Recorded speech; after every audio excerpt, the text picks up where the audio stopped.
Hi there, Keith here with another video blog. Back in snowy Ottawa after a beautiful vacation down in Las Vegas. Truth be told, I wanted to film this blog at a casino in Las Vegas, but down there they tend to frown upon you filming things in their casino. Perhaps they think I'm working for Billy Walters or something.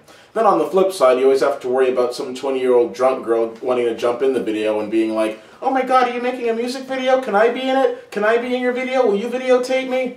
No. Well, maybe. No, I can't. This is a blog that people take very seriously, and there's a lot of dedicated people behind this. Me, myself, and I. I'm here today to talk to you about the Super Bowl. Super Bowl is coming up tomorrow, and a lot of people are very excited about it. If you were in Las Vegas, like I was over the past week, you'd see that the sports books are full of people willing to lay down their life savings on who they think will win. The Baltimore Ravens, the San Francisco 49ers.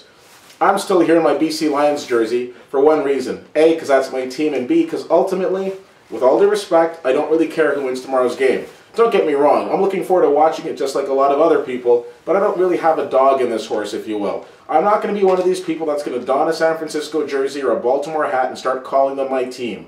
I know a few weeks ago when Seattle was having a pretty good run, Facebook and Twitter was lit up with all these people running around saying, "Oh, my team's playing this weekend, my team's playing this weekend."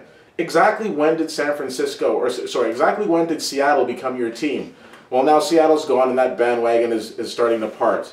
But there are two people that I know that are sincere San Francisco and Baltimore fans, respectively. On the San Francisco side of things, you've got my friend Juan. Juan's a pretty cool guy. He needs to appreciate the CFL a little more, but he certainly appreciates the San Francisco 49ers. It's quite nice when I look at his Facebook pages on game day and I see himself and his pretty fiancée Nadine as they're dressed up in their San Francisco 49er jerseys taking in the games. I've always said a couple that watches football together stays together. And regardless of what happens this weekend, Juan, at the end of the day, you got Nadine to be there for you, so you're going to be good. On the other side of things, you've got my other friend Jeremy. Now, Jeremy has been the subject of ridicule over the past few seasons because Baltimore never gets anywhere, and Jeremy has stayed tested and true to this team, and as a result, he's faced a lot of teasing. Well, now Jeremy's laughing at all of us because now his team is playing in the big day. Now, I'm sure there are other great San Francisco and Baltimore fans, but these are the two that I know. These are the two that before these teams blew up this year, they were cheering for these teams. And to both of you gentlemen, I say good luck.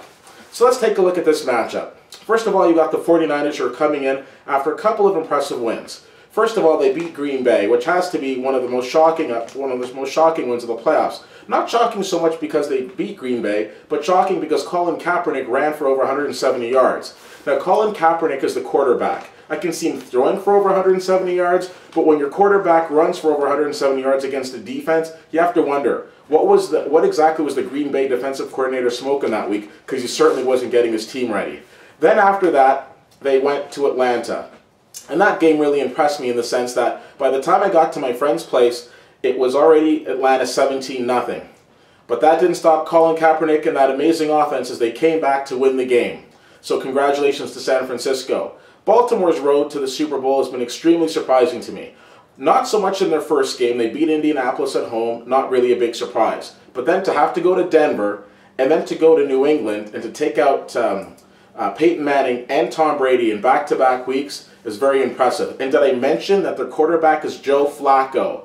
A couple weeks ago, I was on my friend Emeka's couch, and I said to him, there's absolutely no way that Baltimore is going to win this. There's no way that Joe Flacco is going to lead his team to greatness. I know Joe Flacco is a good quarterback, but really, if you had to pick fantasy football, would anybody take him in their top 3, even their top 5, heck, even in their top 10? But now here's Joe Flacco in his little buzz cut, ready to take his team to the promised land. Now this is a very exciting time of year. You get together with friends. If you're like me, you host a Super Bowl party, and you're just excited to watch a good game. But when it comes down to it, there's been something that's been going on this week which I find a little annoying, and that seems to be the absolute attack of Ray Lewis. Now, for those of you who don't know, Ray Lewis is a linebacker for the Baltimore Ravens, and many years ago he found himself on the wrong side of the law. Those issues were cleared up, or so you thought, or so I thought, up until this week. Because now with the media press conferences that were taking place and the players having to give interviews and so forth, all the questions seem to be in regards to things that happened years ago. Not so much in terms of his play this year. And I find that really silly because over the past few months, we weren't talking about any of these issues that happened years ago, but now all of a sudden they become relevant. Now all of a sudden it's become relevant in terms of what happened at that nightclub. What exactly did Ray get himself into? But when the season started in September and in October, even when he announced his retirement, it wasn't a big deal. But now that he's about to play on the biggest stage of them all of a sudden it's become irrelevant.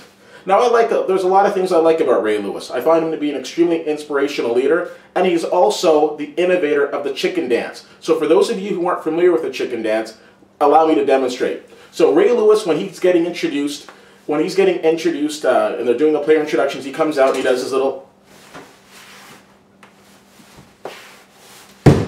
And that's it. Isn't that awesome? A grown man, 37, 38 years old, coming out and doing a chicken dance. How awesome would your day-to-day life be if you were able to do a chicken dance in your profession? Oh, you know what? I just finished this report. Oh my gosh, Keith, that looks awesome. Thank you. Hey, Keith, you meet your sales goals this week? I killed my sales goals this week. You know what, Keith? Give me a chicken dance to celebrate. I gotcha.